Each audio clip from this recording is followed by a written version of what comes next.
Hello everyone. तो आज हम स्टार्ट करते हैं इंजीनियरिंग ड्राइंग का क्वेश्चन आंसर का पहला सेशन, और इसी तरीके से बाकी सब्जेक्ट के भी आपके क्वेश्चन आंसर के सेशन का आपके पास टाइम टेबल भी होगा, वो स्टार्ट हो जाएंगे।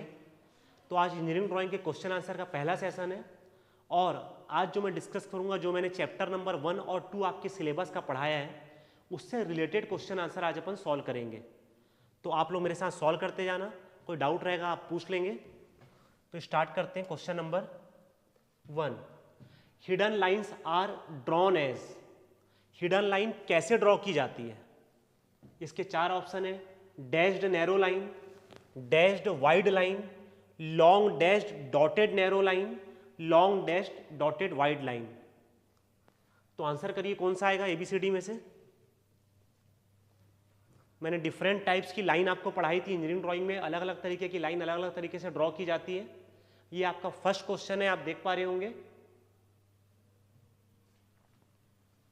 Dash narrow line, dash wide line, long dash dotted narrow line, long dash dotted wide line.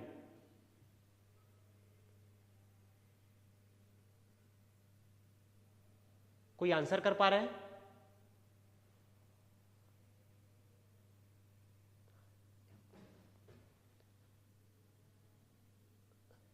तीन लोगों ने आंसर किया है, एक ने किया है बी, शैलेंद्र ने किया है ए, गौतम ने किया है डी, और कोई?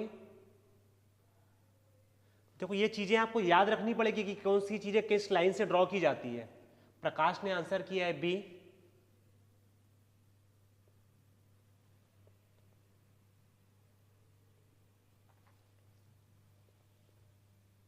ये मैंने आपको एक टेबल सेंड की थी।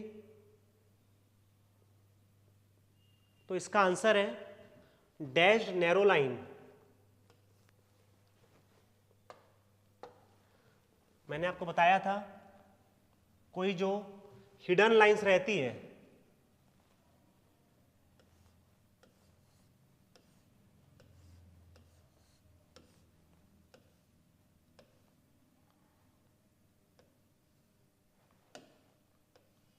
जो अंदर की लाइन रहती, जो आपको दिखेगी नहीं, इसको हिडन लाइन बोला जाता है।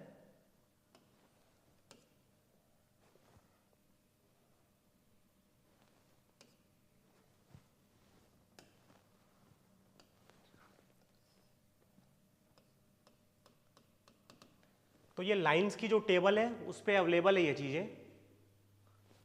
तो इसका फर्स्ट का आंसर है आपका डैश नैरो लाइन। इसको याद रखना है आपको, इसमें कोई आपको दिमाग नहीं लगाना है। ओके, अच्छा ऐसे संजय, ठीक हो के संजय।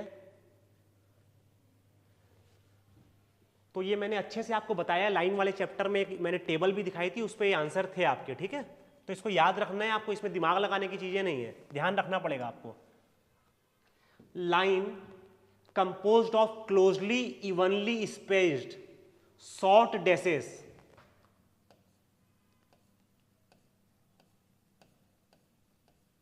शॉर्ट डैश लाइन है,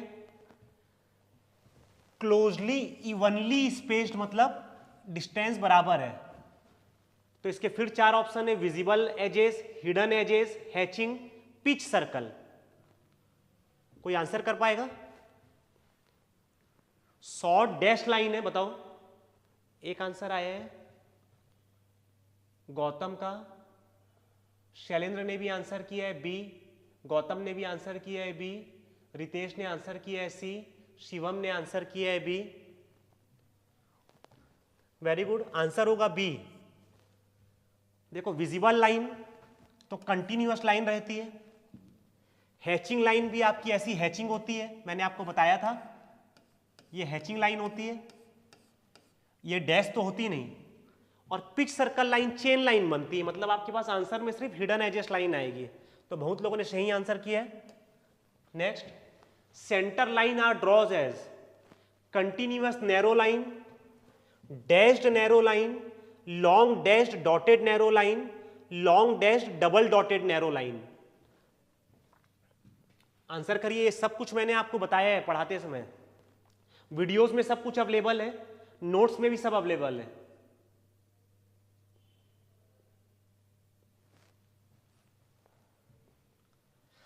इसको आपको दिमाग नहीं लगाना है, इसको आपको ध्यान रखनी पड़ेगी चीजें, क्योंकि ये एक रूल होता है।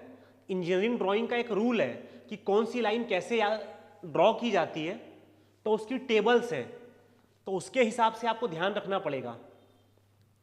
ये ध्यान रखना कि कभी कभी वाइड लाइन है या फिर नैरो लाइन है, इसके लिए अलग अलग बुक में कई बार चीजें अलग अलग दे दी जाती है। तो आंसर आना चालू हो रहा है। एक ने आंसर किया है किंग सागर डी, गौतम ने सी, भरतलाल सी, बहुत लोगों ने सी आंसर किया है।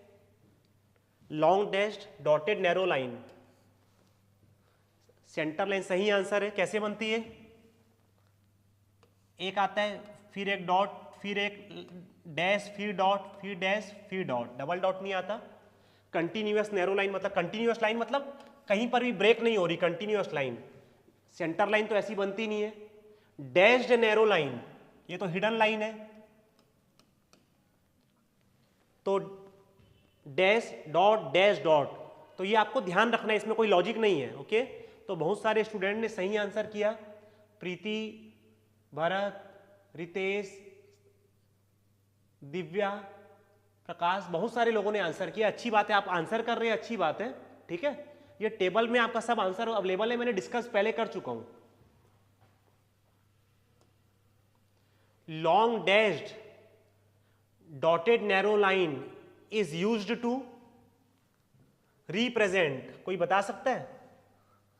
Long dashed dotted narrow line, वही जो अभी अपन ने डिस्कस किया है।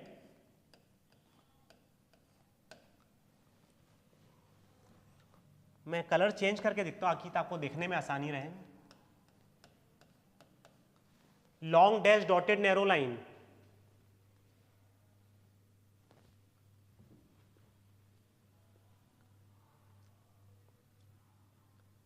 जैसे 4th नंबर का क्वेश्चन है, तो आप आंसर करते समय 4A 4B 4C ऐसा लिखेंगे तो मुझे आसान रहेगा कि कौन से क्वेश्चन का आप आंसर कर रहे हैं। Long dashed dotted narrow line is used to represent, आपके पास ये 4 ऑप्शन है।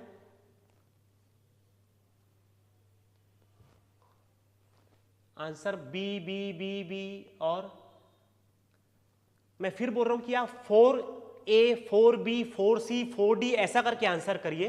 ये क्वेश्चन नंबर 4 है, तो आंसर करते समय आप 4A ऐसा लिखिए, टाइप 4A 4B ऐसा आंसर करेंगे तो मुझे समझ में आएगा कि आप किस क्वेश्चन का आंसर कर रहे हैं। गौतम ने 4B लिखा, शिवम ने भी बी लिखा, गौतम ने, प्रकाश ने बी लिखा, दिव्या ने बी लिखा, प्रीति ने बी लिखा। बहुत सारे स्टूडेंट्स, ऑलमोस्ट सभी ने बी लिखा है। अब ध्यान देना, अगर आप उस टेबल में जाओगे तो long dash dotted narrow line से सिर्फ आप सेंटर लाइन रिप्रेजेंट नहीं करते, आप लाइन ऑफ सिमिट्री भी वैसे ही उसी से रिप्रेजेंट करते हैं। आप सेंटर लाइन को भी रिप्रेजेंट करने का तरीका यही होता है। पिच सर्कल ऑफ गियर को भी इसी तरीके से रिप्रेजेंट किया जाता है। तो इसका आंसर रहेगा ऑल द अबोव। 4D, हाँ, एक देवेंद्र ने आंसर किया है 4D, 4D देवेंद्र ने आंसर किया है। ओके, तो आप देख सकते हैं कि इस लाइन से सिर्फ सेंटर लाइन को डिनोट नहीं किया जाता, बहुत एक ही लाइन से कई अलग अलग चीजों को भी डिनोट किया जाता है। आपकी टेबल में थी वो सारी चीजें चैप्टर नंबर 1 में ही, तो आपको ध्यान रखना पड़ेगा। चैप्टर नंबर 2 है वो शायद। तो ये ऑल ऑफ द अबोव मतलब वैसी लाइन से लाइन ऑफ सिमेट्री को भी दिखाया जाता है, सेंटर लाइन को भी दिखाया जाता है, पिच सर्कल ऑफ गियर को भी दिखाया जाता है। तो ये ध्यान रखना, ऐसी ही मिस्टेक होती है जनरली आपसे।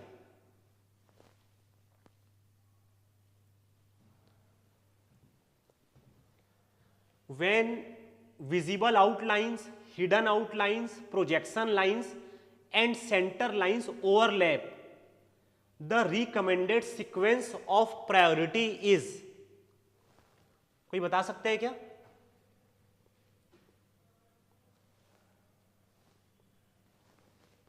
देखो, इस क्वेश्चन को समझना है, इसका मतलब क्या है। हो सकता है ये क्वेश्चन आप लोगों को समझ में नहीं आ रहा होगा, ध्यान दीजिएगा।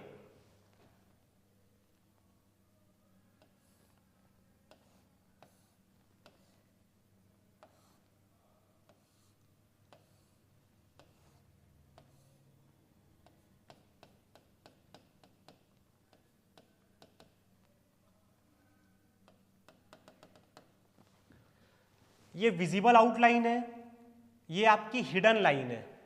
वैसे ही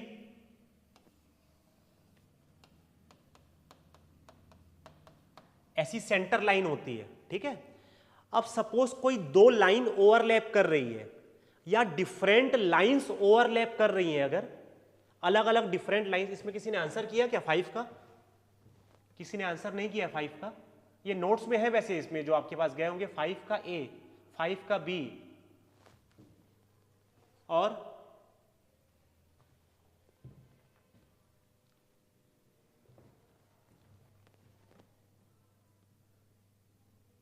कुश नायक ने आंसर किया 5 का बी, करेक्ट आंसर है कुश, ठीक है 5 का बी। देखो ये विजिबल आउटलाइन है, ये हिडन लाइन है, ये सेंटर लाइन है और वैसी एक प्रोजेक्शन लाइन है जो कि प्रोजेक्ट करती है।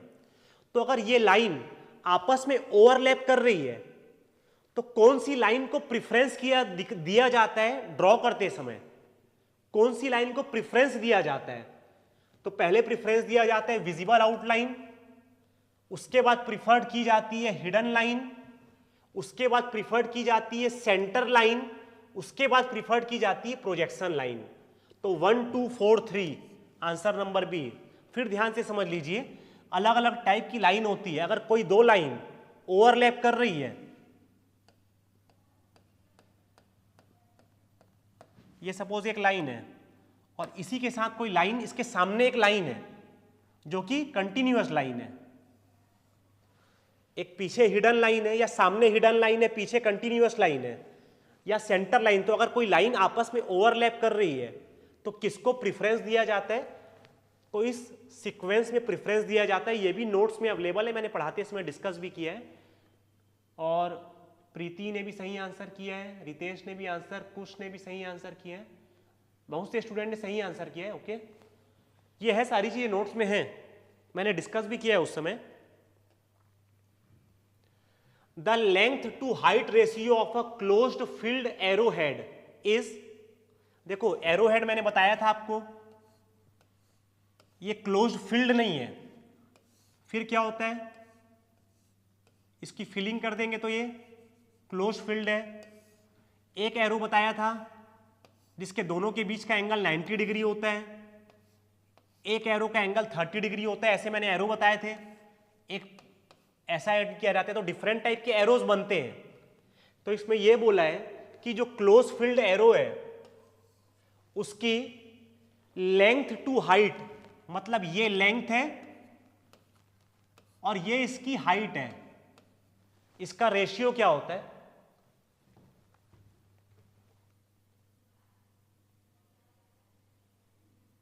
कुश ने आंसर किया है, प्रीति ने आंसर किया, मनीष ने आंसर किया। वो फिफ्थ का था, अब सिक्स्थ का, फिफ्थ का हो चुका है। सिक्स्थ का आंसर किसने किया? प्रकाश ने किया, मनीष ने किया और शैलेंद्र ने किया, सागर, गौतम,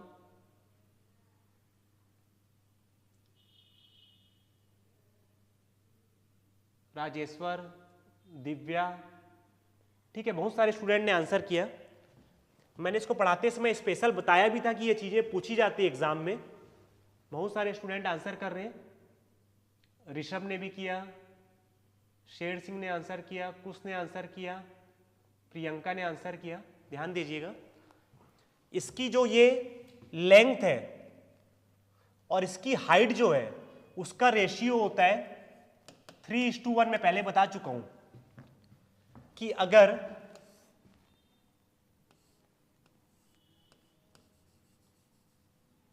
ये विड्थ आपकी 3 mm है तो हाइट कितनी होगी? 1 mm।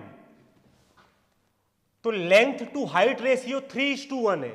कभी कभी आपको एग्जाम में height is to width ratio पूछ देता है, लेंथ रेशियो, तो वो 1:3 हो जाएगा। ये ध्यान रखना, एरो की लेंथ उसकी हाइट से 3 टाइम्स होती है तो रेशियो 3:1 होता है।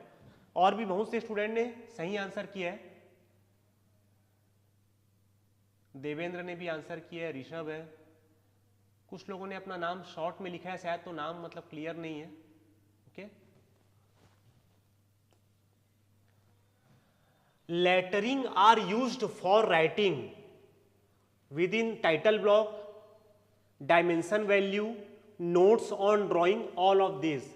जो अपन लेटरिंग करते हैं, लिखा जाता है, जो लेटर लिखा जाता है ड्राइंग शीट वगैरह में, वो किसके लिए यूज किया जाता है? इसमें क्या चीज लिखने के लिए यूज किया जाता है?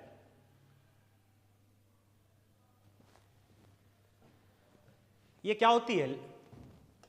लेटरिंग मींस जो अपन ड्राइंग शीट में लिखा जाता है जो वर्क, उसको बोलते हैं लेटरिंग। तो लेटरिंग का यूज्ड जो होता है किसके किसके लिए होता है? With in title block, title block के लिए होता है, डायमेंशन वैल्यू के लिए होता है, नोट्स ऑन ड्राइंग के लिए होता है, कि ऑल ऑफ दिस, सभी के लिए होता है।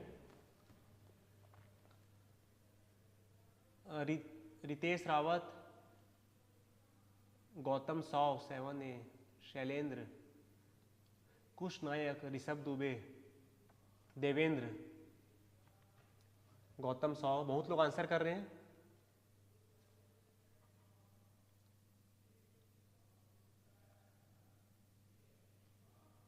प्रियंका, मनीष, वेरी गुड, बहुत सारे बच्चों ने सही आंसर किया। लिखने का काम आपको टाइटल ब्लॉक में भी मैंने बताया था, ड्राइंग शीट में एक ऐसा टाइटल ब्लॉक होता है, या आप मार्जिन ड्रॉ करके टाइटल ब्लॉक बनाते हैं जिसमें सारी इंफॉर्मेशन रहती है, तो वो भी एक लिखने का काम है।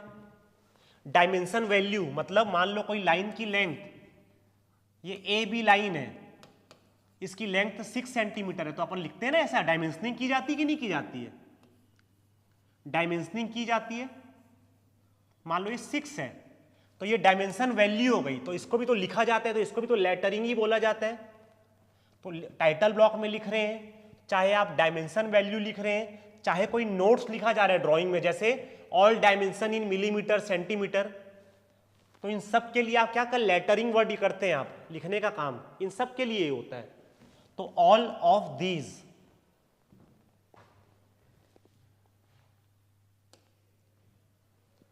The inclined letter should have inclination of, मैंने आप लोग को लिखने के 2 लेटर बताए थे, कैपिटल लेटर वर्टिकल और एक इंक्लाइंड।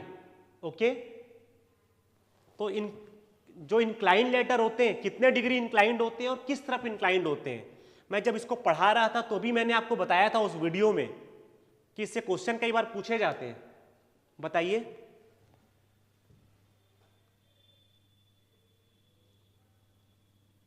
गौतम सौ ने टाइटल ब्लॉक की यहाँ इंफॉर्मेशन लिखी है, ठीक है।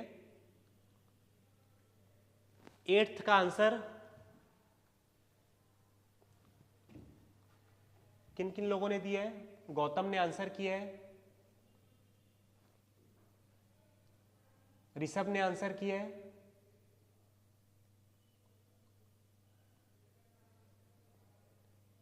शैलेंद्र,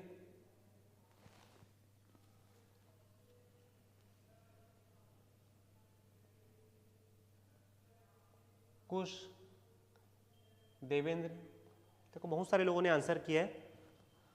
आंसर आएगा 75% टूवर्ड्स राइट। इंक्लाइंड लेटर जो लिखा जाता है वो आपका ऐसा लिखा जाता है,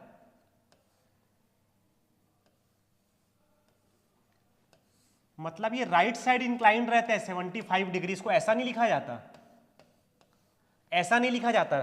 इंक्लिनेशन जो रहता है वो राइट साइड रहता है, और कितना रहता है? 75 डिग्री। तो ये सारी चीजें आपको ध्यान रखने की, क्योंकि ये रूल्स है। कुछ, देवेंद्र, भारत, सागर, मनीष,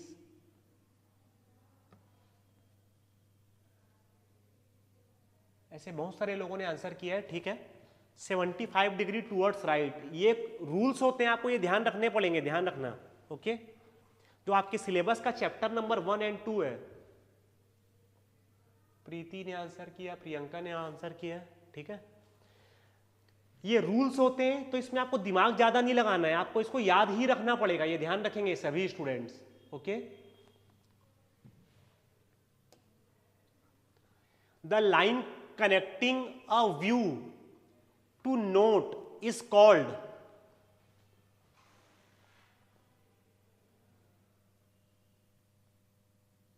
बताइए। The line connecting a view to note is called dimension line, projection line, leader line, arrow heads.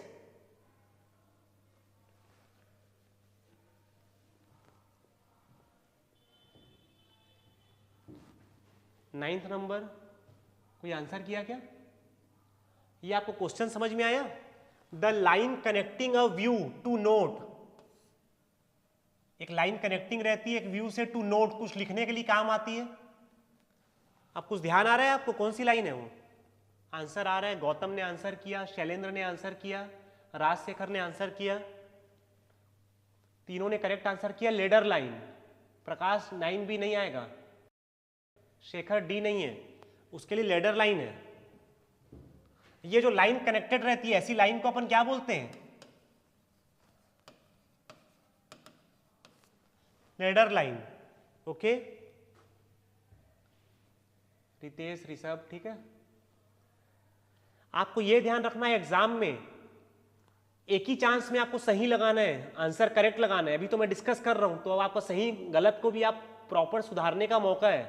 Exam में ऐसा चांसेस नहीं रहेंगे आपके पास, तो वंस ही आपको करेक्ट करना है, ये ध्यान रखेंगे आप। ओके बहुत सारे स्टूडेंट आंसर कर रहे हैं।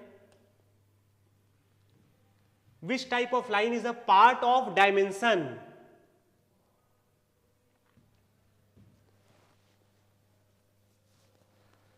Which type of a line is a part of dimension?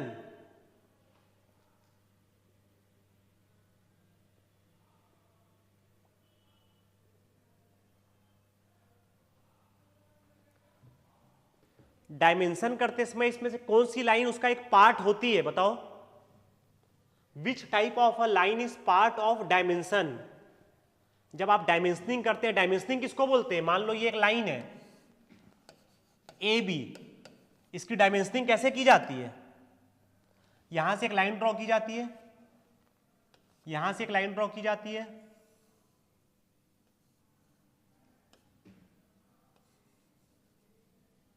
मान लो ये 9 सेंटीमीटर है, तो ये डायमेंशनिंग हो गई। तो कौन सी लाइन उसका पार्ट है डायमेंशन का?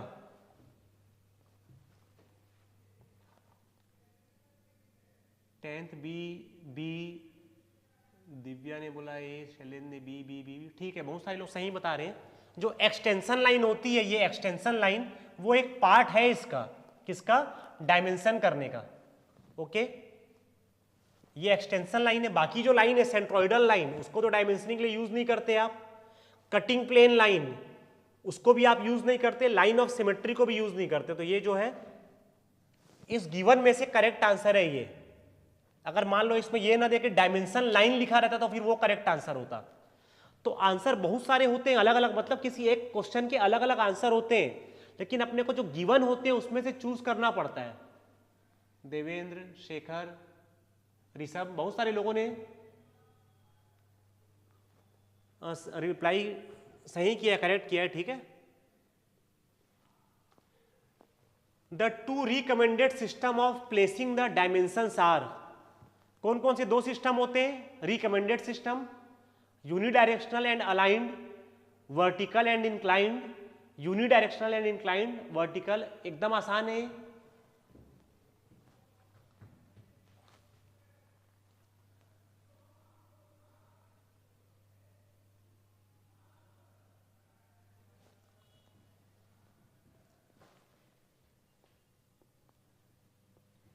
कोई आंसर कर रहे हैं? कौन कौन से डायमेंशनिंग के दो सिस्टम होते हैं मैंने बताया था आपको, बेसिकली डायमेंशनिंग के। वेरी गुड, आंसर आना चालू हो गया है। रितेश ने किया आंसर, गौतम ने भी आंसर किया है।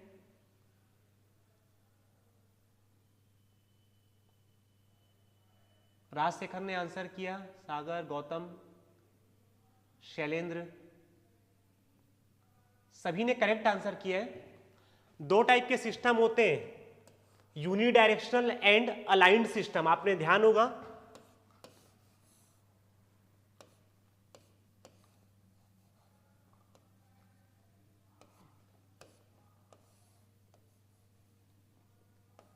ये मान लो 60 है, तो अलाइंड सिस्टम में क्या होता था? आप या तो बॉटम की तरफ से या फिर राइट साइड से पढ़ते बने आपको, और डायमेंशन की वैल्यू ये डायमेंशन की वैल्यू डायमेंशन लाइन के ऊपर लिखी जाती थी। और यूनिडायरेक्शनल सिस्टम में क्या होता था,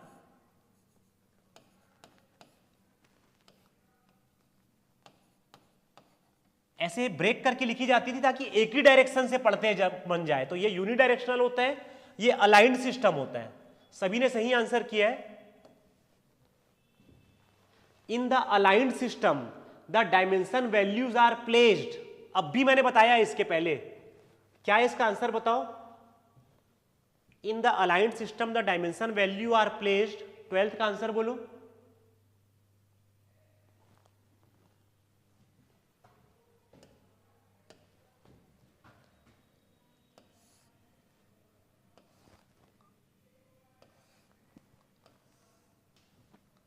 मान लो इसकी डायमेंशनिंग की आपने,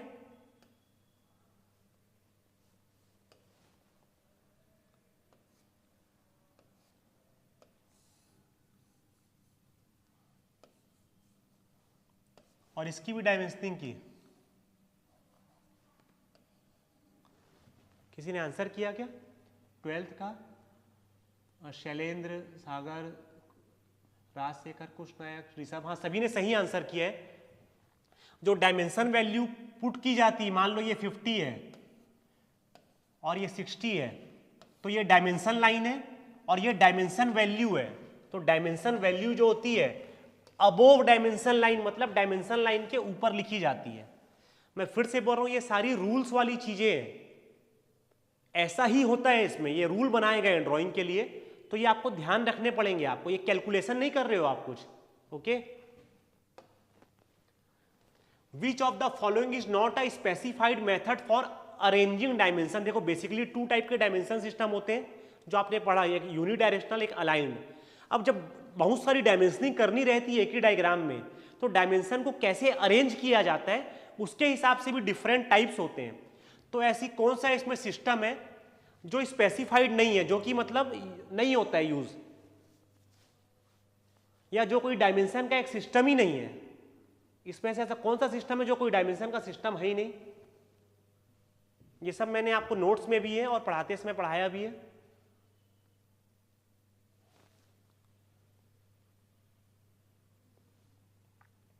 क्वेश्चन नंबर ये 13 है। 13 का कोई आंसर कर रहे हैं क्या? गौतम ने आंसर किया है, वेरी गुड। शैलेंद्र ने भी आंसर किया है, राजशेखर ने भी किया answer,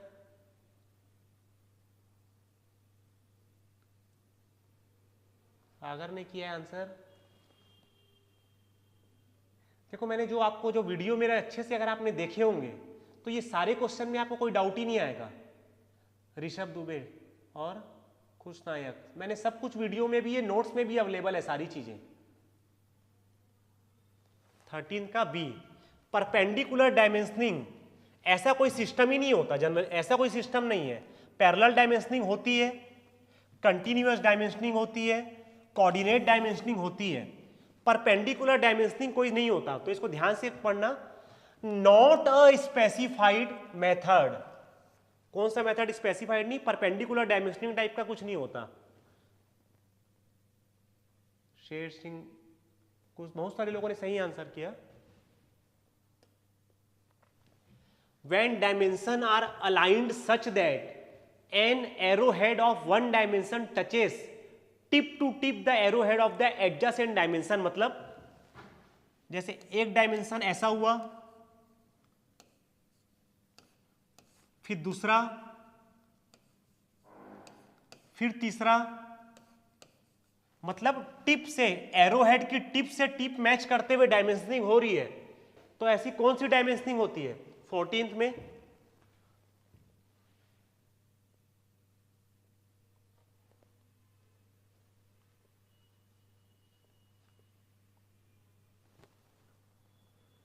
anyone can tell me the answer? कोई आंसर बता सकता है क्या इसका? एरोहेड की टिप से मैच करते हुए जब डायमेंशनिंग होती है तो उसे किस टाइप की डायमेंशनिंग बोलते हो आप? 14th का ए आंसर किया है शैलेंद्र ने, रितेश ने, गौतम ने भी आंसर किया, सभी ने सही आंसर किया है। जो चेन डायमेंशनिंग होती है इसको ध्यान रखना, एक चेन बनी हुई है, इससे इससे ये, इससे ये, इससे ये, इससे ये, सब एरो हेड आपस में कनेक्टेड है। तो ये कौन सा हुआ आपका chain dimensioning. When dimension are specified from a common origin, एक कॉमन ओरिजिन से आप डायमेंशन कर रहे हैं, मान लो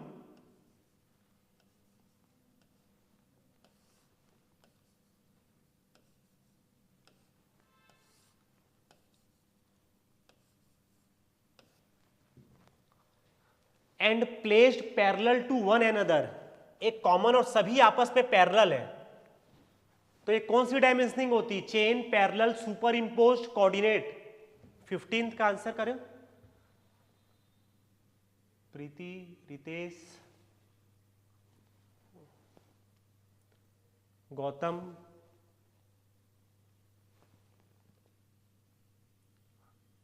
रितेश ने सही आंसर किया। ये होती पैरेलल डायमेंशनिंग। सारी देखो ये सारी आपस में पैरेलल लाइंस है, एक ही से स्टार्ट हो रहा है।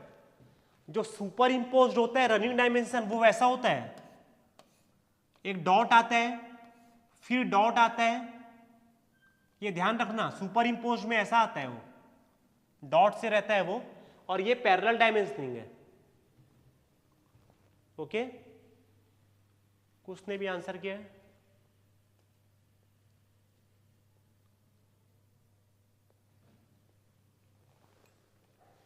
When dimension details are specified in table rather than figure, मतलब जो डायमेंशन की डिटेल रहती है वो एक टेबल में दिखाई जाती है, फिगर में नहीं दिखाई जा रही है। मतलब मान लो ये एक फिगर है,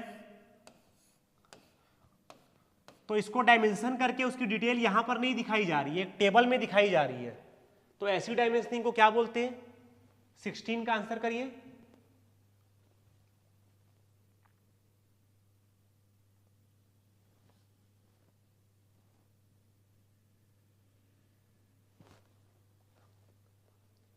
गौतम ने आंसर किया, very good. 16 D coordinate dimensioning. आपने देखा होगा उसमें एक्स और वाई से पॉइंट कितने डिस्टेंस पे, उसके हिसाब से एक टेबल में डायमेंशनिंग की जाती है कोऑर्डिनेट डायमेंशनिंग सिस्टम में। BIS recommended the dimension value for a diameter of a circle. Circle का डायमीटर कैसे रिप्रेजेंट किया जाता है। 16 का डी। खैर बहुत सारे ने, प्रीति, कुश, सागर, बहुत सारे लोगों ने सही आंसर किया है, शैलेंद्र ने, सभी ने, ऋषभ, रितेश, बहुत सारे लोगों ने सही आंसर किया। 17 का आंसर करिए, डायमीटर कैसे रिप्रेजेंट किया जाता है।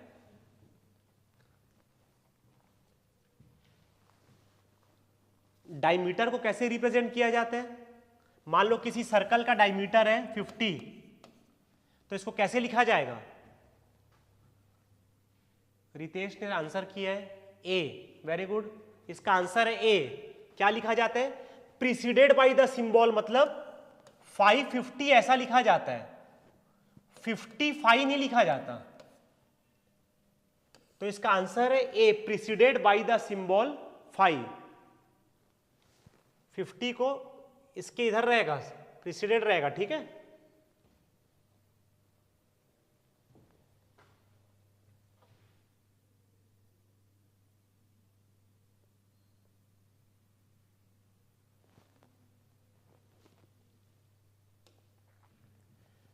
BIS bureau of Indian standard, इसी ने सब रूल बनाए हैं अपने यहां, जो ड्राइंग चलती है उसके लिए कौन सा फॉलो होगा। डायमेंशन वैल्यू, रेडियस को कैसे दिखाया जाता है। मान लो किसी सर्कल की रेडियस है 10, तो उसको किससे दिखाया जाता है, 18th। मेरे ख्याल से सभी से बन जाएगा ये।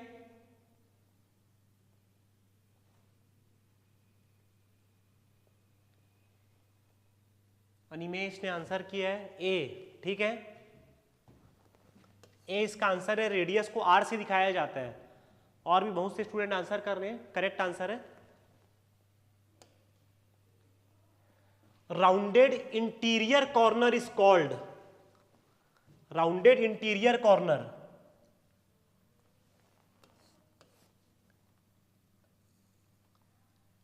अगर इसको ऐसा राउंड कर दिया जाता है तो इसे बोला जाता है fillet.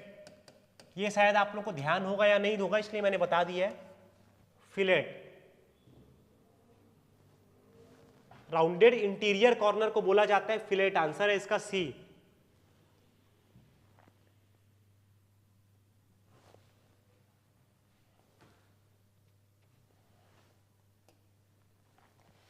The recommended method of dimensioning sphere, किसी स्फीयर का 80 mm डायमीटर है, तो कौन सा सिस्टम, कैसे डायमेंशनिंग किया जाता है स्फीयर को?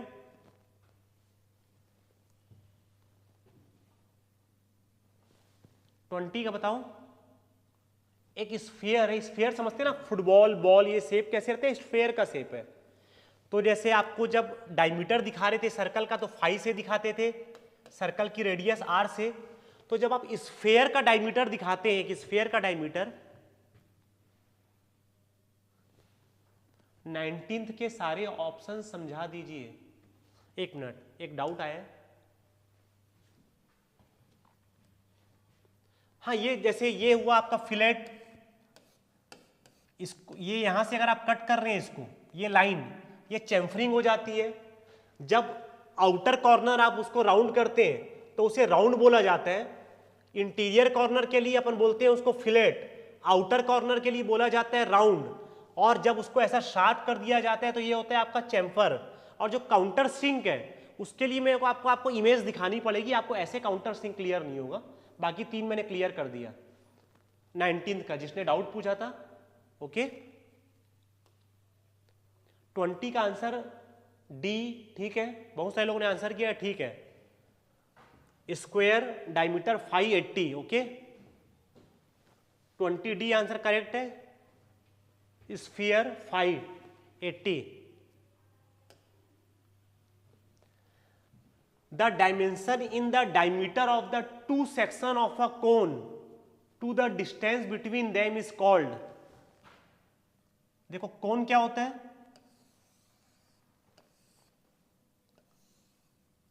ये कोन है, मतलब एक जोकर की जो टोपी रहती है वो कोन शेप की होती है।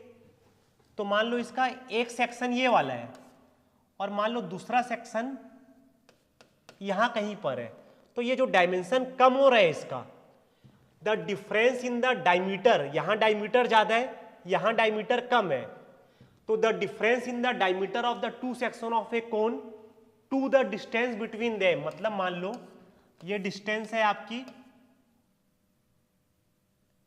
L, ये है डायमीटर D1, यहां पर D2 है, तो D1 minus D2 upon L, इसे क्या बोला जाता है? कोई बता सकता है? ये मैंने समझाया था। 21 का ऋषभ ने आंसर किया है, very good. Rate of taper, ठीक है, rate of taper,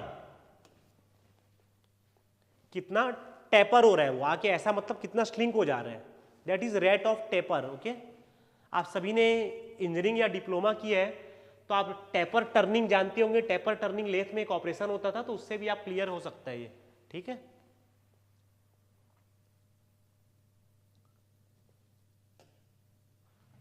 which of the following is the correct statement for dimensioning a view. अगर आपको किसी व्यू की डायमेंशनिंग करनी है, ठीक, बहुत सारे लोगों ने sir can I know how many, बहुत सारे लोग ने सही आंसर किया है। ओके,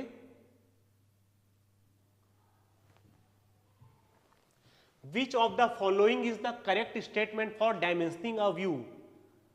अ व्यू मतलब अगर आप थोड़ा सा आगे बढ़ेंगे, मैंने जब आपको अभी प्रोजेक्शन ऑफ पॉइंट लाइन वगैरह पढ़ाया है तो front view, top view, side view, ऐसे अलग अलग व्यू होते हैं, ठीक है। तो जब किसी भी व्यू की डायमेंशनिंग की जाती है तो कौन सा जो है इस पे करेक्ट स्टेटमेंट है? All of them should be placed with in a view.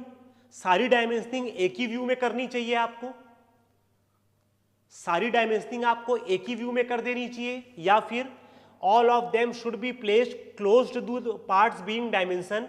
दूसरा क्या बोल रहा है? जिस पार्ट की डायमेंशनिंग करनी है उसके पास में करना चाहिए। तीसरा बोल रहा है they should be marked from visible outlines rather than from hidden line. जो आपके डायग्राम में विजिबल आउटलाइन रहती है उसको मार्क करना चाहिए कि हिडन लाइन को मार्क करना चाहिए, ये करेक्ट है। कि चौथा है dimension indicated in one view may be repeated in another view. कौन सा इसमें करेक्ट है बताइए? ये भी मैं डिस्कस कर चुका हूं आपसे क्लास में।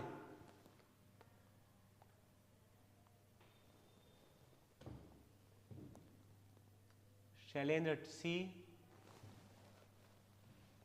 फ्रॉम विजिबल आउटलाइंस और अनिमेश बी, गौतम बी, ऋषभ ए। देखो ये तो बिल्कुल हो ही नहीं सकता, all of them should be placed with in a view. सभी को एक ही व्यू में क्यों करना है, ऐसा तो ही नहीं, जहां पर वो क्लियर होगा वहां करेंगे अपन। राजशेखर सी, कुछ सी, ठीक है। All of them should be placed close to the parts being dimension. जिसका डायमेंशन करना है उसके पास में ही करना है, ऐसा भी कोई जरूरी नहीं है। Dimension indicated in one view में भी रिपीट तो करना ही नहीं है आपको, रिपीट नहीं किया जाता, बहुत कम केस में। मतलब इसमें यही ऑप्शन बचता है, they should be marked from visible outline rather than from hidden line. इसका मतलब समझ लो आप,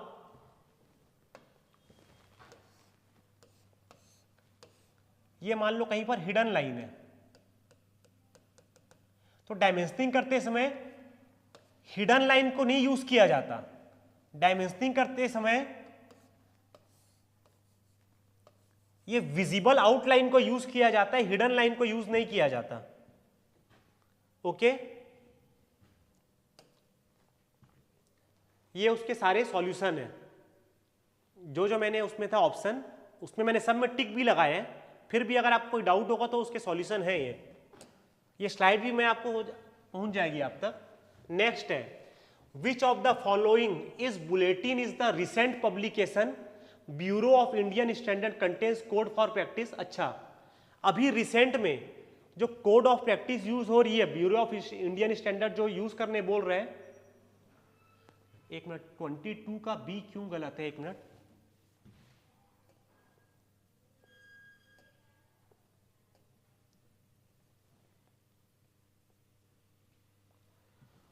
all of them should be placed close to the parts। मतलब जो पार्ट है उसी के पास में ही उसको एकदम क्लोज करके किया जा रहा है, मतलब एक फिक्स डायमेंशन उसको लेना पड़ता है अपने को, एक 8 mm टू 10 mm की डिस्टेंस लेनी पड़ती है। और कभी कभी ऐसा होता है कि जिस व्यू में वो ज्यादा क्लियर है, डायमेंशनिंग उस व्यू में करनी पड़ती है। जैसे मैं आपको एग्जांपल इसका बताता हूं,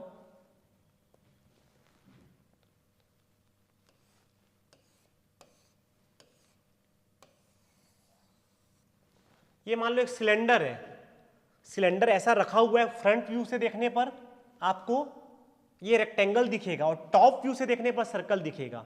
अब आप डायमीटर दिखा रहे हो मान लो, तो उसको प्रॉपर चूज करना पड़ता है कि किस व्यू में दिखाना है, तो हमेशा वो क्लोज टू में ही हो ऐसा नहीं है वो, इसीलिए वो आंसर में यूज नहीं किया गया है।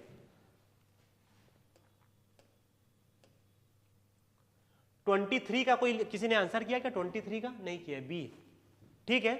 SP46 अभी ये यूज किया जा रहा है, SP46। ये चीजें आपको याद रखनी पड़ेगी, नंबरिंग ये सब ना ध्यान रखेंगे आप, लॉजिक नहीं है इसको, ब्यूरो ऑफ इंडियन स्टैंडर्ड जो रिकमेंड किया ये वो है, तो आपको याद रखना पड़ेगा। अ ड्राइंग बोर्ड प्रोवाइड्स, अ ड्राइंग बोर्ड आपको क्या प्रोवाइड करता है? एक ड्राइंग बोर्ड आपको क्या प्रोवाइड करता है, कोई बता सकता है? आसान है एकदम।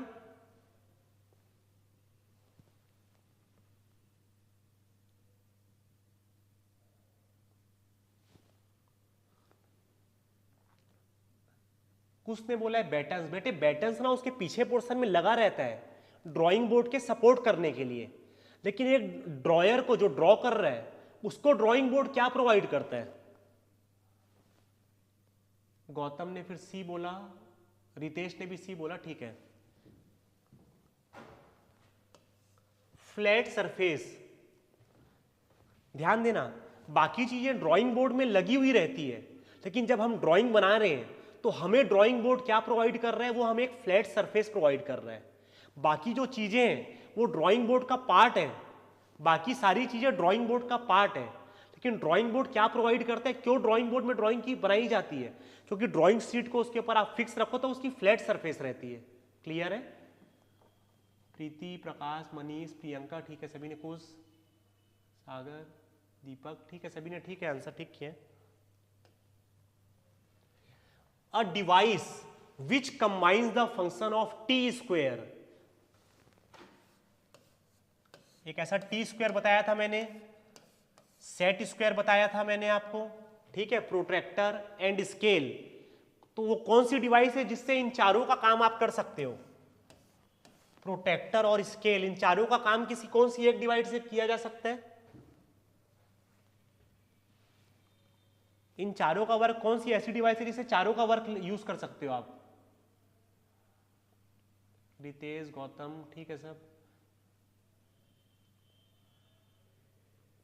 मिनी ड्राफ्टर, मैंने आपको बताया भी, मिनी ड्राफ्टर एक ऐसी डिवाइस होती है, आपको मैंने उसकी पिक भी दिखाई थी, जिसकी हेल्प से आप पैरेलल लाइन ड्रॉ कर सकते हैं, जिसकी हेल्प से आप एंगल ड्रॉ कर सकते हैं, हॉरिजॉन्टल लाइन ड्रॉ कर सकते हैं।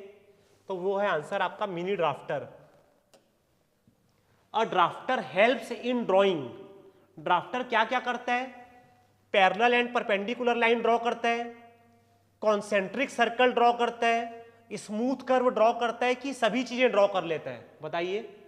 अ ड्राफ्टर 26 का आंसर, ठीक है 25 हो गया, 26 का दुर्गेश 26 का आंसर करेंगे। ड्राफ्टर किस लिए यूज होता है? पैरेलल एंड परपेंडिकुलर लाइंस के लिए, कि आप उससे कॉन्सेंट्रिक सर्कल बना सकते हो क्या ड्राफ्टर से? ऐसा कॉन्सेंट्रिक सर्कल,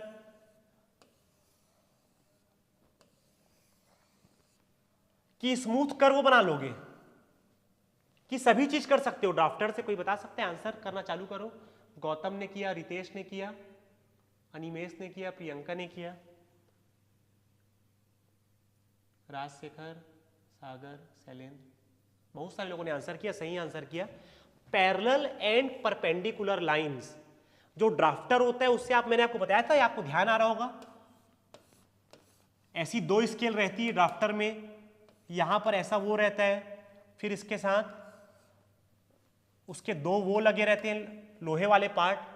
तो ड्राफ्टर बेसिकली पैरेलल और परपेंडिकुलर लाइन ड्रॉ करने के लिए यूज होता है। इससे आप कर्व या सर्कल वगैरह ड्रॉ नहीं कर पाएंगे, आप ध्यान रखेंगे। Paper size A0 has an area of, ये मैंने पढ़ाते समय भी बताया था कि पूछता है इसे एग्जाम में। 27 कौन बताएगा आंसर?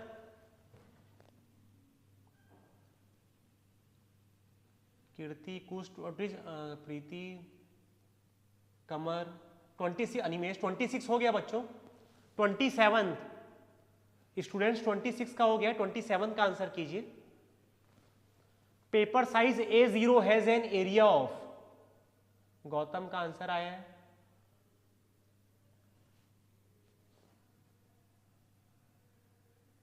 रितेश, प्रीति, शैलेंद्र, सभी का सही आंसर है।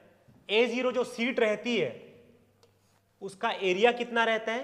1 मीटर स्क्वायर। 1149 इंटू 841 ऐसी साइज रहती है, तो उसको जब आप मल्टीप्लाई करेंगे तो एरिया जो रहता है उसका 1 मीटर स्क्वायर आता है A0 का। ISO A series paper sheet has length to width ratio. जो A0, A1, A2, A3 जितने भी जो सीट है उसकी जो लेंथ और उसकी विड्थ का रेशियो कितना होता है, यह भी मैंने बताया है आप लोगों को।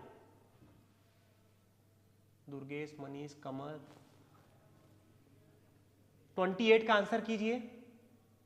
प्रकाश 28 का आंसर करेंगे स्टूडेंट्स।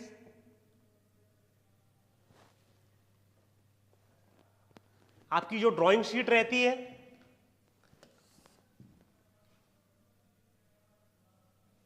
ये मान लो आपकी ड्राइंग शीट है, सपोज ये उसकी लेंथ है और सपोज ये उसकी विड्थ है, तो लेंथ और उसकी विड्थ का रेशियो क्या होता है? 28 डी प्रीति, दुर्गेश, शैलेंद्र, बी फैबी लिखा हुआ है, मतलब नाम कंप्लीट नहीं है, ठीक है, राजशेखर, ठीक है, सभी ने सही आंसर कर रहे हैं। √2:1, ये ध्यान रखना, लेंथ ज्यादा होती है तो √2 की वैल्यू 1 से ज्यादा है, और ये हालांकि इसमें भी इसकी वैल्यू 1 से ज्यादा है, 2 से ज्यादा है, लेकिन आंसर इसका आप किसी भी साइज की कोई भी A0, A1 A2 किसी भी साइज, अगर आपको साइज याद है तो उसकी लेंथ अपॉन विड्थ का अगर आंसर निकालोगे तो उसकी वैल्यू वही आएगी जो √2/1 की आती है। जैसे 1189 इंटू 841, इसका रेशियो निकाल के आंसर जो आएगा वो √2:1 आएगा। और ऐसा सभी सीट के लिए, A0 के लिए भी है, A1 A2 A3 A4 सब के लिए वो। Okay,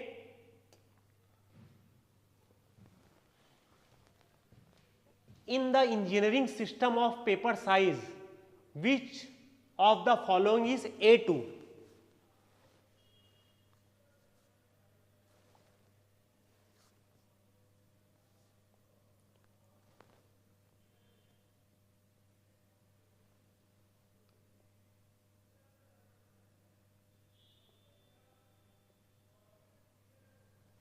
Which one? A2 size?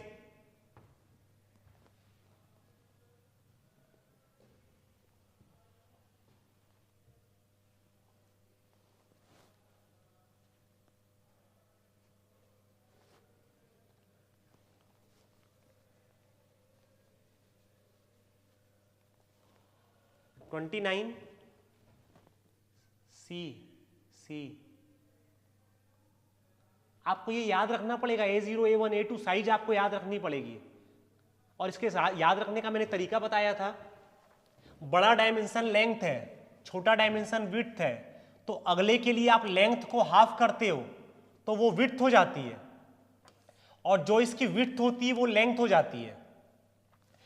तो ये A0 है, ये A1 है, फिर ठीक इसको आपने हाफ किया तो ये क्या हो गई, उसकी विड्थ हो गई, और ये इसकी लेंथ हो गई। बस थोड़ा सा ये ध्यान रखना, ये 584 है, यहाँ 594 है, तो कहीं मेरे से टाइपिंग मिस्टेक तो नहीं है, वो आप देख लेना। A2 सीट के लिए आंसर C रहेगा, लेकिन इसका जो 594 आएगा कि 584 है, लिखते समय मेरे से मिस्टेक तो नहीं हो गई, वो देख लेना टाइप करते समय। ओके, सभी ने सही आंसर किया है, वो चेक कर लेना आप लोग। मैंने आपको पहले भी बताया है कि मान लो ये A0 सीट है, इसकी लेंथ और विड्थ, तो A0 को जब आप A1 बनाते हो तो जो लेंथ मतलब जो बड़ा डायमेंशन है वो हाफ हो जाता है और वो विड्थ बन जाता है A1 के लिए, और जो A0 की विड्थ थी वो A1 की लेंथ बन जाती है, और वैसे ही उसको अपन आगे करते हैं। ये मैंने समझाया था, तो किसी एक को आप याद रखोगे तो बाकी को याद रखने की जरूरत नहीं पड़ती। Black coloured paper with thickness of around 200 GSM is popular known as, ये आपको मैंने नहीं पढ़ाया था, इसको अपन बोलते हैं, कौन सी सीट होगी ये? कोई बता सकता है आपको? इन जनरल मतलब यूज की चीजें आप जनरल ड्राइंग वगैरह में यूज करते होंगे।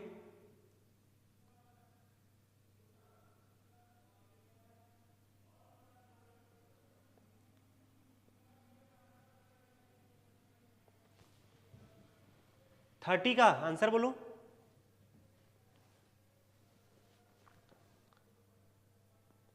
It's a card seat. Okay, ये आपको यूज नहीं किया गया, आपने जनरल यूज वाली चीज जो ड्राइंग के लिए ऐसे अपन यूज करते हैं घर में।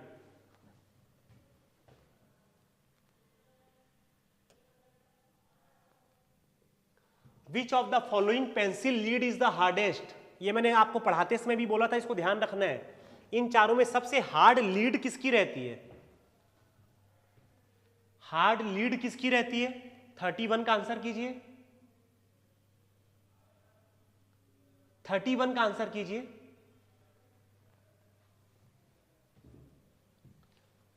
Which of the following pencil lead is the hardest, किसकी लीड सबसे हार्डेस्ट रहती है?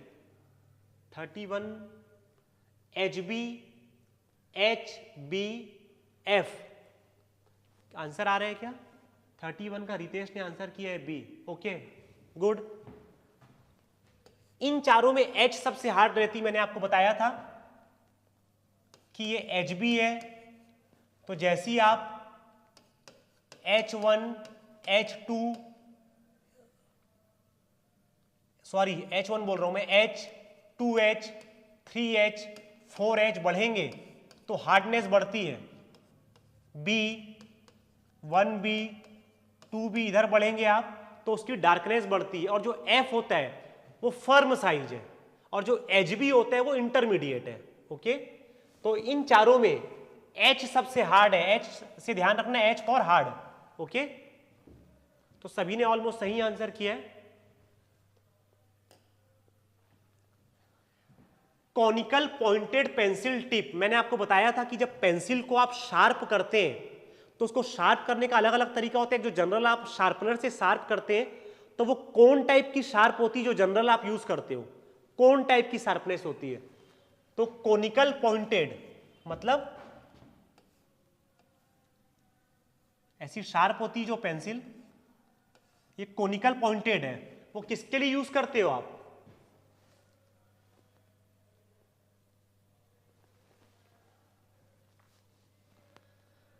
राइटिंग एंड डायमेंशनिंग, लिखने के लिए और डायमेंशनिंग के लिए आप क्या करते हो? 32 का मैंने आंसर बता दिया आपको। राइटिंग एंड डायमेंशनिंग के लिए आप ऐसा कोनिकल शेप का यूज करते हो। ओके, ध्यान रखना है। ये सब मैंने नोट्स में भी, ये पढ़ाते समय भी डिस्कस किया था। आपको ये ध्यान रखना पड़ेगा। ये पहला चैप्टर और दूसरा चैप्टर आपको पूरा याद रखना पड़ेगा, इसमें लॉजिक कम है। और अगर आप मुझे सारे सुन पा रहे हैं स्टूडेंट, तो ये ध्यान रखिए कि मल्टीपल चॉइस क्वेश्चन आएगा। आपने जब ड्राइंग पढ़ी होगी अपने पॉलिटेक्निक की स्टडी में या इंजीनियरिंग की स्टडी में, तो आपको सब कुछ ड्रॉ करना पड़ता था। लेकिन यहाँ आपको ड्रॉ करने नहीं बोलेगा वो, आपको कोई एलिप्स बनाने, कोई डायगोनल स्केल बनाने नहीं बोलेगा। उसमें से कौन से क्वेश्चन निकल सकते हैं वो आपको देगा। तो आपको ये छोटी चीजें ध्यान रखनी पड़ेगी। For drawing circles and arcs, the preferred shape given to the pencil tip. Drawing circles and arcs, बताओ।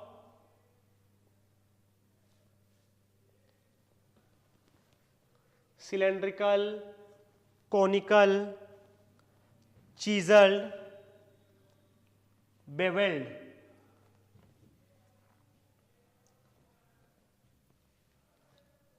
मैंने बताया था ना, एक शेप ऐसा होता है, एक शेप पेंसिल का ऐसा भी होता है, चीजल शेप होता है, एक बेवेल्ड शेप होता है।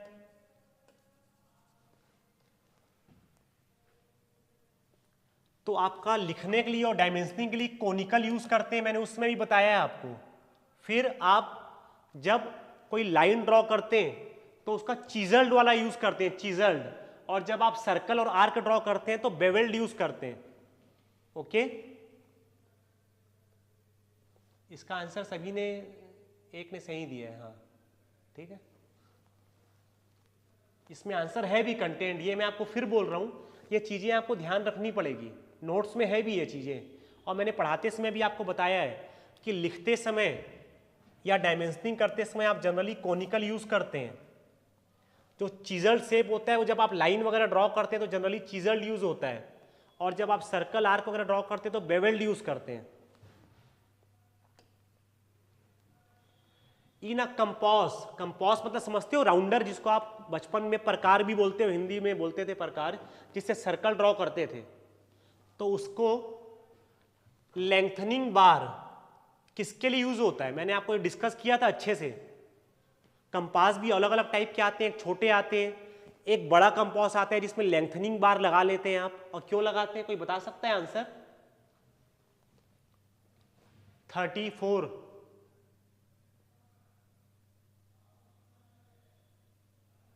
Very good. Draw circle of large diameter, जब लार्ज डायमीटर का सर्कल रहता है तो यहां पर ऐसा लेंथनिंग बार लगाने का ऑप्शन रहता है, इसको चेंज करके आप बड़े डायमीटर का सर्कल ड्रॉ कर सकते हैं। Draw circle of large diameter. Gautam, Ritesh, Pavi, Rishabh, Rashika, Lochan, almost Priyanka, सभी ने सही आंसर किया। Usually a bow compass is used to draw circle and arc of diameter. जो बो छोटा सा, जो छोटा कंपास रहता है, बो कंपास, वो किसके लिए यूज होता है? Less than 50 mm। ये भी मैं बता चुका हूं आपके नोट्स में, उसमें बताया भी था। एक तो बड़ा कंपास होता है लेंथनिंग बार वाला, एक ने पूछा है अनिमेश, अनिमेश मैंने बेवेल्ड शेप जो है ना वो नोट्स में अवेलेबल है, जहां पर पेंसिल वाला पार्ट है वो नोट्स में अवेलेबल है आपका, तो उसको आपको समझने में आसानी होगी, उसमें दिख जाएगा आपको कैसा दिखता है बेवेल्ड जो आप बोल रहे हैं। अनिमेश ने डाउट पूछा है तो उसमें वो दिख जाएगा अनिमेश। ओके, नोट्स में पेंसिल वाले पार्ट में जो इंस्ट्रूमेंट में पेंसिल के डायग्राम बने हैं उसमें लीड को शार्पन करने का तरीका है बेवेल्ड, तो वो ज्यादा अच्छे तरीके से बना है, मैं शायद उतना बेहतर यहां पर नहीं बना पाऊं इसलिए उसमें से देखने बोल रहा हूं। ओके, 35 का बी आंसर किया है, रितेश, ऋषभ, बहुत सारे लोगों ने सही आंसर किया है, गौतम ठीक है। 35 be less than 50। Which of the following purpose is not seed by a divider. आप जानते हैं डिवाइडर जब आप कंपास खरीदते तो एक होता था राउंडर जिससे आप सर्कल ड्रॉ करते थे पेंसिल उसमें फंसा के, और एक पार्ट और मिलता था जिसमें दोनों तरफ लोहे की निडल रहती थी जिसमें आप पेंसिल वगैरह नहीं फंसाते थे, डिवाइडर, जो डिवाइड करने के लिए वर्क यूज होता है इक्वली। तो इसमें चारों में से कौन सा सही है? डिवाइड लाइंस और curve into number of equal parts, क्या इसके लिए यूज होता है? Transfer measurement from one part of the drawing to another part, क्या इसके लिए यूज होता है? Make full size, reduce size और एनलार्ज साइज ड्रॉइंग, और ये चौथा set of a series of equal distance. जो डिवाइडर का यूज होता है वो इक्वल डिस्टेंस, प्लीज एमसीक्यू के लिए कौन सी बुक, हाँ ये मैं बताऊंगा आपको, ठीक है। Full size, reduce size and large size, क्या इसके लिए यूज होता है क्या डिवाइडर? नहीं, वो तो स्केल का पार्ट है, बड़ा करके दिखाने के लिए, छोटा करके दिखाने के लिए। तो कौन सा गलत आंसर है? सी। तो which of the following purpose is not, तो राउंडर ये वाला, सॉरी डिवाइडर ये वाला वर्क परफॉर्म नहीं करता, बाकी तीनों वर्क परफॉर्म करता है। मतलब एक कर्व है तो उसको इक्वल पार्ट्स में आप डिवाइडर की हेल्प से डिवाइड कर सकते हैं, किसी इससे लेकर उसे दूसरी जगह ट्रांसफर कर सकते हैं। किसी ड्राइंग में बहुत सारी इक्वल डिस्टेंस मार्क कर सकते हैं, लेकिन ड्राइंग को बड़ा करके या छोटा करके दिखाने का वर्क नहीं करता कौन? डिवाइडर। तो करेक्ट आंसर है इसका सी। ओके,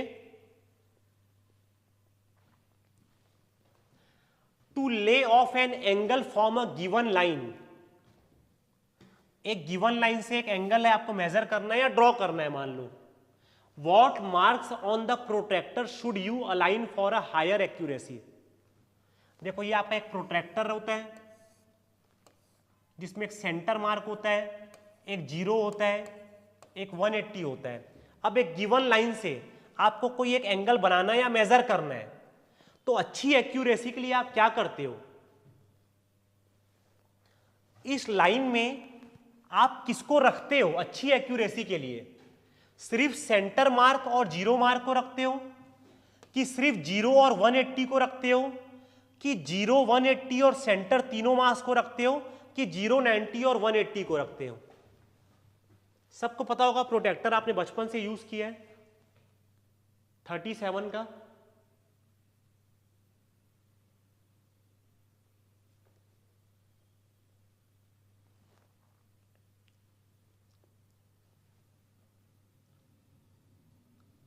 शैलेंद्र ने सही आंसर किया है।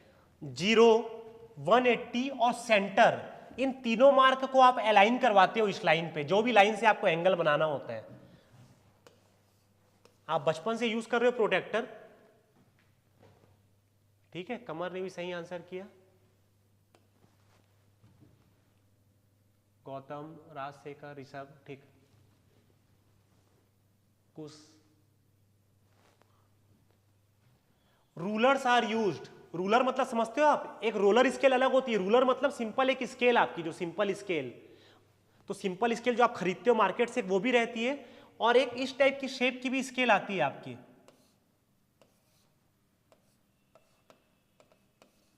एक ऐसा पीछे ऐसा मतलब ट्रायंगुलर टाइप के शेप की भी स्केल आती है। तो वो किस लिए यूज होती है? डिस्टेंस मेजर करने के लिए होती है, स्ट्रेट लाइन ड्रॉ करने के लिए होती है, कोई लाइन स्ट्रेट है कि नहीं उस पर रख के देख भी सकते हैं उसके लिए भी होती है। मतलब इन तीनों के लिए ही अपन रूलर्स का यूज करते हैं।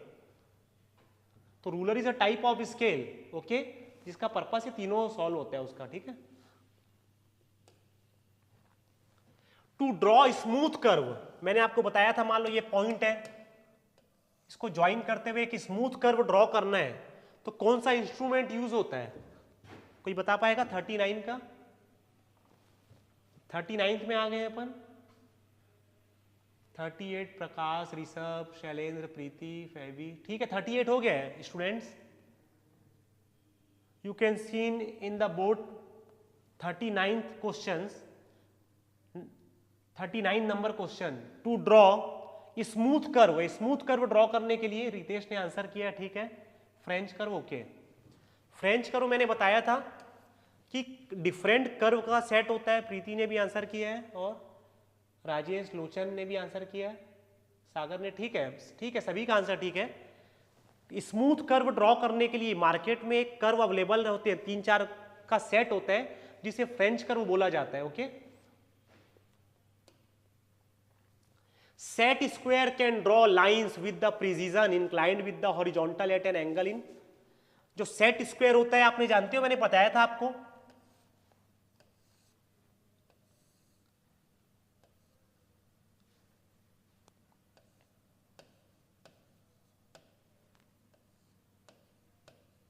दो टाइप के सेट स्क्वायर होते हैं,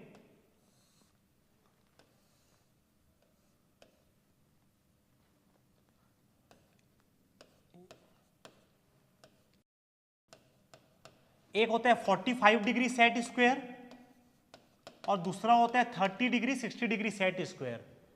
तो जनरली सेट स्क्वायर क्या यूज होता है, 30 डिग्री की लाइन ड्रॉ करना है, 60 डिग्री की लाइन ड्रॉ करना है, 45 डिग्री की लाइन ड्रॉ करना है या वर्टिकल लाइन ड्रॉ करना है, इसके लिए जनरली सेट स्क्वायर का यूज करते हैं।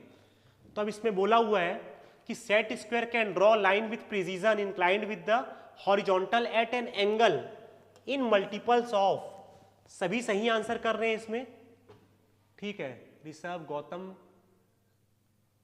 राजेश, सभी ने सही आंसर किया। देखो मैंने बताया था कि दो टाइप का होता है, 45, 30, 60, तो ये तीनों ही या 90 भी है अगर, तो किसके मल्टीपल है, 55 डिग्री के। 15 की टेबल में सारे आ जाएंगे आपको, 15, 2 जा 30, 4 जा 60, 3 जा 45, तो ये सारे एंगल 15 के मल्टीपल है। और सेट स्क्वायर जो आपको एक कंपास में ट्रायंगुलर शेप का वो खरीदते थे आप, उसमें ऐसे होते थे दो, तो ये 30 डिग्री 60 डिग्री, एक 90 होता है, एक 45 है तो दूसरा 45 हो गया, एक 90 होता ही है, तो 30 degree 60 degree 45 degree. Parallel lines can be drawn with the help of mini drafter, T square, pair of set square, all of these. ये मैंने पढ़ाते समय आपको अच्छे से बताया हुआ है कि पैरेलल लाइंस किसकी हेल्प से ड्रॉ कर सकते हो।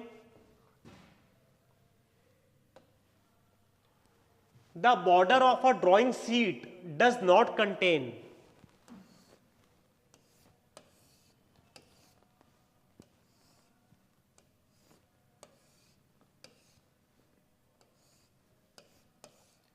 ये अनट्रिम्ड सीट, ट्रिम्ड सीट और ये बॉर्डर, तो बॉर्डर क्या कंटेन नहीं करता, centring mark, orientation mark, trimming mark, identification mark, क्या चीज नहीं कंटेन करता बॉर्डर,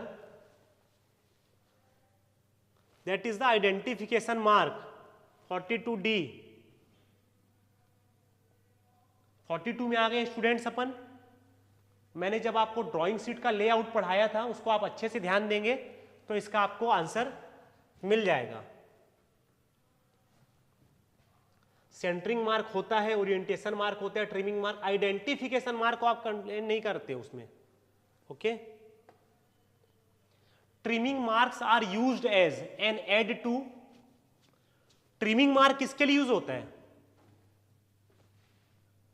मैंने बताया था कि मार्केट में एक अनट्रिम्ड सीट रहती है, जब ट्रांसपोर्टेशन वगैरह में दिक्कत मत आए तो उसमें ट्रिम्ड का निशान लगे रहता है, ऐसा या तो ऐसा या ऐसा, ये ट्रिमिंग मार्क रहता है। तो trimming mark are used as an aid to, किसके लिए लगाए रहते हैं, ट्रिमिंग मार्क किस लिए लगा रहता होगा, आपने पढ़ा भी नहीं तो भी आप इसको आराम से समझ सकते हैं। मैंने बताया है, हालांकि पढ़ा मतलब आपने ध्यान नहीं दिया होगा तो भी आप इसे पढ़ के आराम से समझ सकते हैं।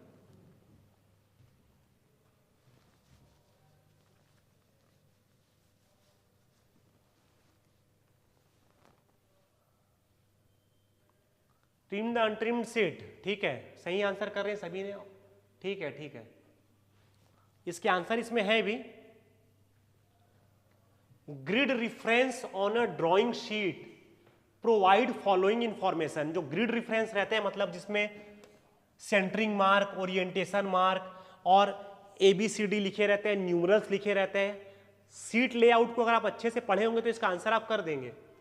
तो जो ग्रिड रेफरेंस रहता है वो क्या डिटेल करता है, location of detail, addition, modification, revision etcetera of drawing to facilitate the positioning of the drawing when reproduced, to facilitate brief record and initial of the person, to facilitate trimming. Grid reference आपको क्या बताता है,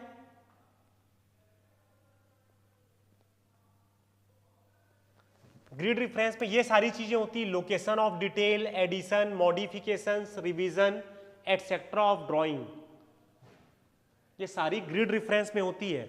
मैंने पढ़ाते समय आपको अच्छे से डिस्कस किया है उस समय पढ़ाते समय, ठीक है, ठीक आंसर कर रहे हैं, बहुत से सही आंसर किए हैं मैक्सिमम लोगों ने। ये आपने शायद नहीं पढ़ा है, according to recommendation of bureau of Indian standard metric reference graduation should have minimum length, इसका आंसर 100 mm है। जो मैट्रिक सिस्टम और एक ब्रिटिश सिस्टम होता है तो उसके लिए जो मिनिमम लेंथ होती है वो 100 mm होती है। किसी डिप्लोमा वाले को यार अपने समय का कुछ ध्यान होगा, मैंने पढ़ाते समय इस पार्ट को नहीं डिस्कस किया था, तो ये आप ध्यान रखेंगे, okay, 100 mm। A title block does not provide which of the following information, ये शीट के यहां पर टाइटल ब्लॉक रहता है, टाइटल ब्लॉक में उस ड्राइंग के बारे में इंफॉर्मेशन रहते हैं सारी नेसेसरी, फर्म के बारे में और कौन सा एंगल प्रोजेक्शन है ये सब, तो उसमें क्या चीज नहीं रहती, name of the legal owner रहता है, ड्राइंग शीट नंबर रहता है, एंगल ऑफ प्रोजेक्शन भी रहता है टाइटल ब्लॉक में। क्या चीज नहीं रहती, एक्सप्लेनेशन ऑफ सिंबल यूज्ड, आपने ड्राइंग साइट में कितने सारे सिंबल यूज किए हैं उसका एक्सप्लेनेशन हर किसी सिंबल का आप टाइटल ब्लॉक में नहीं दिखाते हो, बाकी सारी चीजें आप टाइटल ब्लॉक में दिखाते हैं।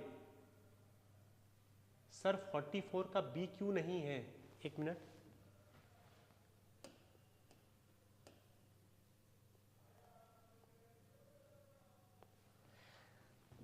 जो ग्रिड रेफरेंस है वो सिर्फ ये नहीं प्रोवाइड करता, वो ये सब कुछ प्रोवाइड करता है। 44 का ए वो सब कुछ प्रोवाइड कर रहा है, तो जो आपके पास मैक्सिमम ऑप्शन अवेलेबल होंगे आपका आंसर वो रहेगा, ओके। किसी ने पूछा था मुझसे, डाउट क्लियर हुआ, रितेश ने पूछा था।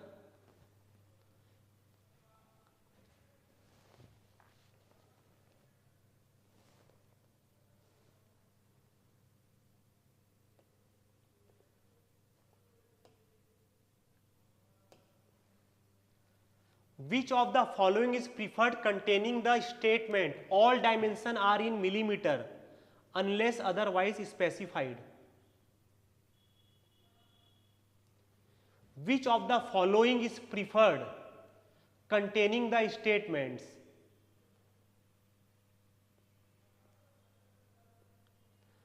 all dimension in millimeter?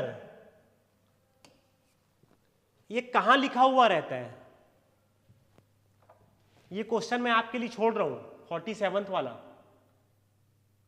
मैंने हालांकि बताया इसको पढ़ाते समय, आपके नोट्स में भी है और मेरे ख्याल से आपको पता भी होगा। मैंने आपको ये बताया था कि जब आप ड्राइंग बनाई जाती है तो आप सिर्फ डायमेंशन वैल्यू लिखते हो, मान लो ये 60 है, ये 50 है, इसके साथ mm या सेंटीमीटर आप नहीं लिखते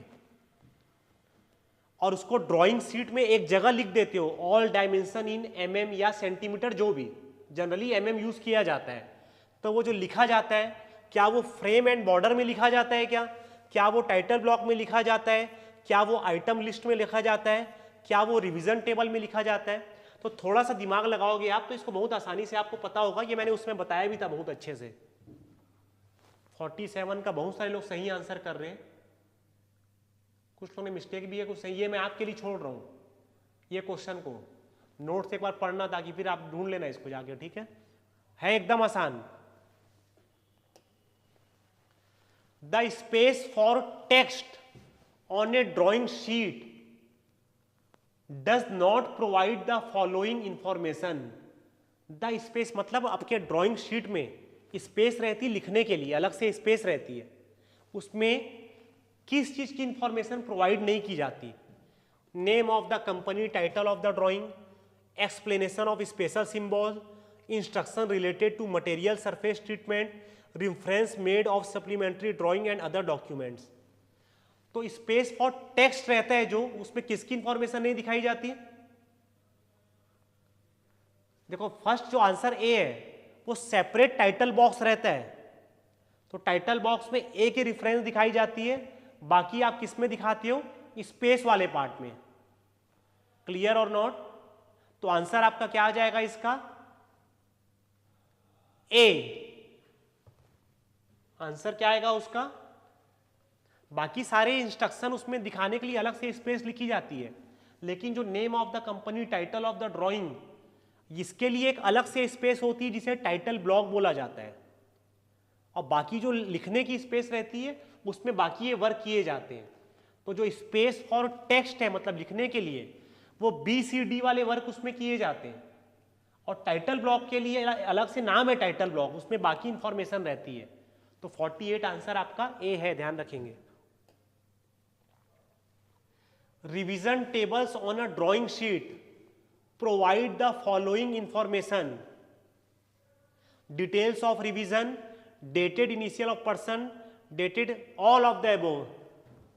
आपकी ड्राइंग शीट है मान लो, तो यहां टाइटल ब्लॉक है आपका, और अलग से रिवीजन टेबल भी बनाई जाती है, जो जनरली अपन अपने इंजीनियरिंग में या अपन अपने डिप्लोमा वगैरह में नहीं बनाए। जब आप इंडस्ट्री में जाओगे तो ये चीज़ें भी यूज होती है, तो इसीलिए आप उतने फैमिलियर नहीं हो उसमें। ओके, तो ये सारी चीजें रिवीजन टेबल में आती है, detail of revision, dated initial of approving authority, all of the above. An item list on a drawing sheet provides which of the following. अब जैसे आपने असेंबली ड्राइंग या मशीन ड्राइंग पढ़ी होगी, तो बहुत सारे आइटम उसमें यूज होते हैं, नट, बोल्ट, स्क्रू, ऐसे बहुत सारे आइटम यूज होते हैं। तो जो आइटम लिस्ट होती है, an item list on a drawing sheet provides which of the following information. क्या बताती है, नेम ऑफ द कंपनी बताती है क्या, ये तो टाइटल ब्लॉक बताता है। आइटम, डिस्क्रिप्शन, क्वांटिटी और material, explanation of special symbol. जो आइटम लिस्ट है वो सिंबल के बारे में बताएगी क्या, नहीं बताएगी। ऑल ऑफ द अबव नहीं है, इसका आंसर क्या है, बी। आइटम डिस्क्रिप्शन मतलब कौन कौन सा आइटम कितनी क्वांटिटी में लग रहा है और उसका डिस्क्रिप्शन क्या है। 50 का आंसर किया किसी ने, नहीं किया है।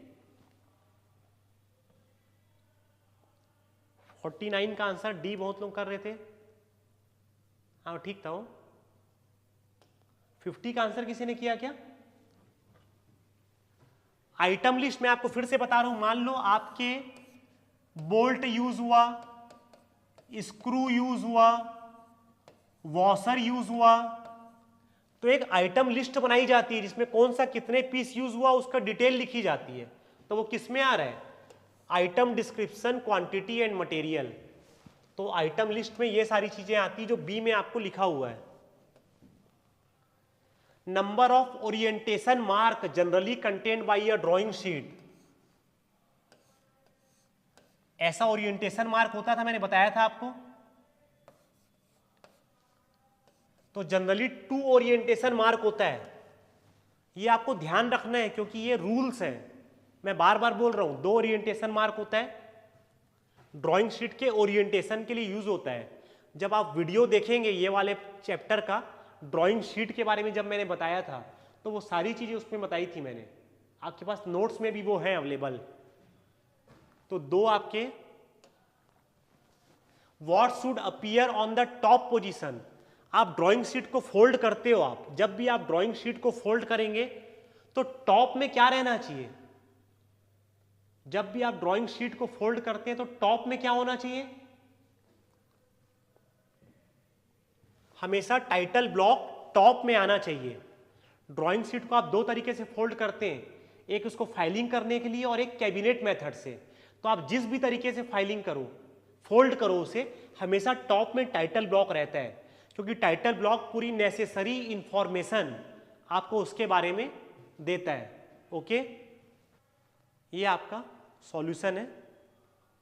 तो आज मैंने चैप्टर नंबर 1 और 2 के मल्टीपल चॉइस क्वेश्चन डिस्कस किए, क्वेश्चन एंड आंसर सेशन। वैसे कल भी आपका किसी दूसरे सब्जेक्ट का क्वेश्चन आंसर सेशन आपके पास होगा, उसका टाइम टेबल, वैसे ही आगे मैं उसको डिस्कस करूंगा अगले आगे के जो चैप्टर रहेंगे। तो आज की क्लास को मैं अब यहीं पर एंड कर रहा हूं। Thanks to all of you. Okay.